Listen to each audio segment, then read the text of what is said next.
তোমাদের আমি good morning বলবো না গুড নাইট বলবো বুঝতে পারছি না, কারণ এখন বাজে 3টে প্রায়। আর আমরা যাচ্ছি গঙ্গা স্নানে, কারণ আজকে মহালয়া, সবাই অনেকে গঙ্গা স্নান করে।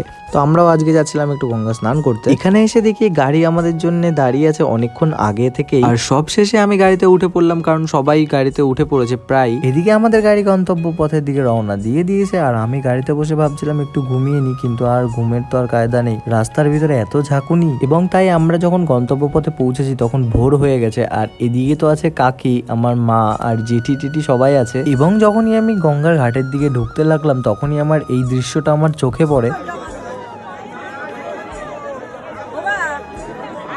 তাই আমি মনে মনে ভাবছি এখান থেকে যদি বেঁচে ফিরতে পারে তাহলে তো কপাল ভালো আমার। তাই অনেক কষ্টে আমি স্নান করে উঠে এসেছি, আর মনে মনে ভাবছি যে এই যাত্রায় আমি আজকে বেঁচে গেছি। আর এদিকে আমি তাড়াতাড়ি করে জামা প্যান্টটা চেঞ্জ করে নিয়েছিলাম, আর আমরা একটু গাড়িটা পার্কিং এ রেখেছিলাম, তাই আমাদের কাছ থেকে 100 টাকা নিয়েছে। মানে পুজো নিয়ে এরা আর কি ব্যবসা শুরু করে দিয়েছে টোটালি। তাই ছাড়ো, এইসব বিষয়ে না কথা বলাই ভালো, নাহলে যে আমাদের দিদি আবার আমাদের আস্ত রাখবে না। তাহলে চলো আজকে ভিডিওটা এফডি থাক। সবাইকে শুভ মহালয়া। আর যেতে যেতে তোমরা বাড়িতে কে মহালয়া শুনেছো বা দেখেছো বলতে ভুলো না কিন্তু।